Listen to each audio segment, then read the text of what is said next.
Republicans will almost certainly need Democrats to help keep the government open past March 14th.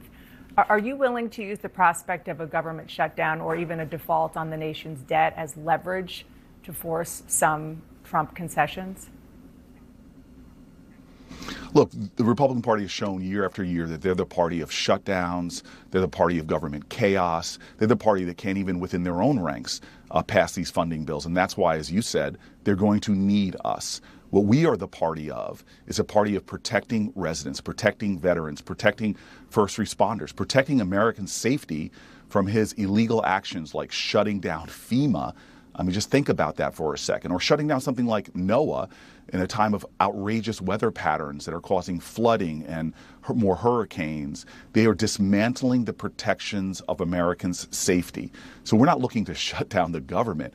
We're looking actually to protect people, and we're going to stand up against the kind of things that Donald Trump is doing that are hurting Americans, making us less safe and raising costs. Senator, tactically, though, I know you're trying to shine a light on it. You're here doing this interview. You're working it online. But when it comes to the tools in your toolbox, there aren't a lot of them. One of them is to try to stop the government funding, to try to do maybe even default on the debt, as I said, or at least force that if the Republicans don't change course. Is that the strategy?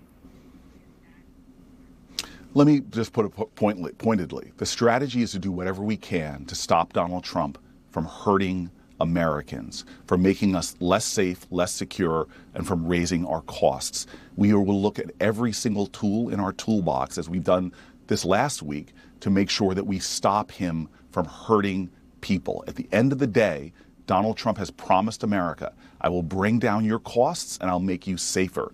He clearly is doing the opposite. In addition to that, he's opening the floodgates for corruption in our system, from getting rid of inspector generals who have a track record under Democrat and Republican presidents of saving Americans billions of dollars from waste, fraud, and abuse, to letting Elon Musk, one of our biggest government contractors, one of our biggest military contractors, have access to America's most personal information, from your grandparents' medical information all the way down to people's Social Security information and other things.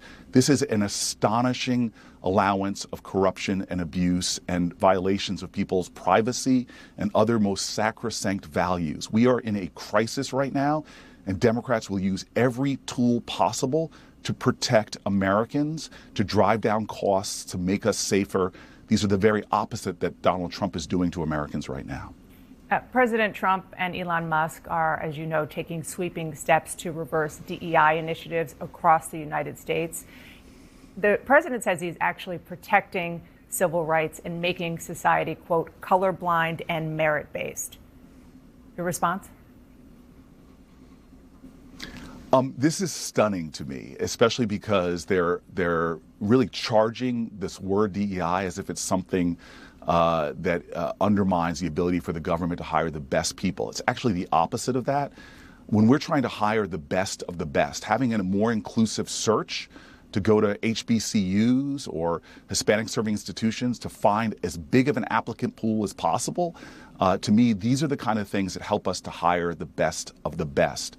What Donald Trump is doing is successively lying to people under the guise of some noble ideal. But I remind people, as he talks about being a great government cutter, the last time the American budget was balanced, the last time we eliminated a deficit and began to reduce our debt was under Bill Clinton, who brought a plan to Congress and worked in partnership to lower costs. The person who is the biggest waste, fraud, and abuser, we know this objectively, the person who created the biggest profligate spending and hole in our budget was Donald Trump in his first term, who raised our deficit more than any modern president. And so we have to understand what's happening here. Okay, go ahead. Senator, I'm sorry. I just want to turn back to this issue because of the DEI, because you just described from your perspective and a lot of people's perspectives, you know, in a nonpartisan way, some of the good things that DEI programs do. But you know, because you are in charge of Senate Democrats messaging, that that's not the perception of a lot of Americans, thanks in part to social media and the way that it's been perceived, and also perhaps the way Democrats have messaged up until now. Elaine Kamarck, who is a longtime Democratic strategist, she co-authored a report on what went wrong, where your party should go from here. She told me this week that Democrats are tone deaf on cultural issues. Is that a problem that you agree with, and should it be changed? Again, these sweeping conclusions about every person who claims to be a Democrat in America is, to me, absurd. The reality is I work in a caucus of 47 people who have been standing up and fighting for the Americans in their state as best as they can. When they stand up and say hiring processes should be inclusive of women and minorities who often don't get an opportunity to apply for the jobs because the search parameters are so narrow and so small, that we should look at ways of searching our college campuses for better talent, making sure that we have diverse teams. Why? Because everybody from the Harvard Business School to some of our biggest consultants have shown that diverse teams are more successful at delivering missions. Private sector institutions understand this. So again, I know this is a time of labeling with a broad brush, Democrats are this, Republicans are that. This is the kind of thinking I think that's hurting our country.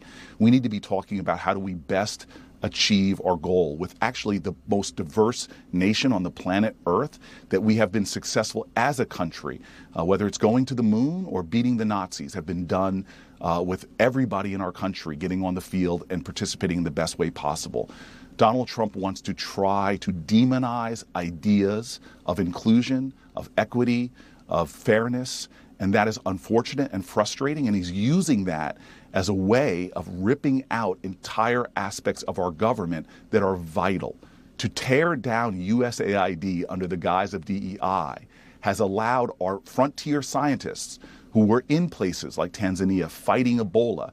We no longer have the best scientists in the world in the United States of America fighting Ebola, fighting tuberculosis, fighting against bird flu. That has all been ripped away by Donald Trump using terms like DEI as a justification for making us less safe. We should be outraged that organizations and agencies created by Congress in a bipartisan way have now been torn down by a president who has no authority or does not have the legal justification for doing that.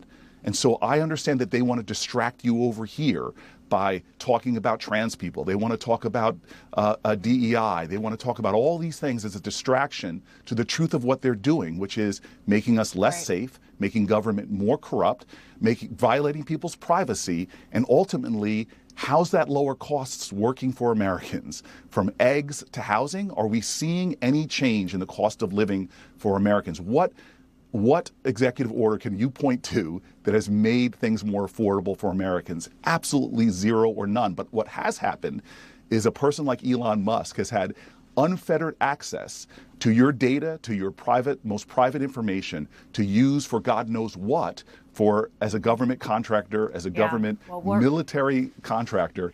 What he can do with it is stunning. Well, as you heard at the top of the show, we're going to continue to ask those questions. Thank you so much, Senator. Appreciate you being here.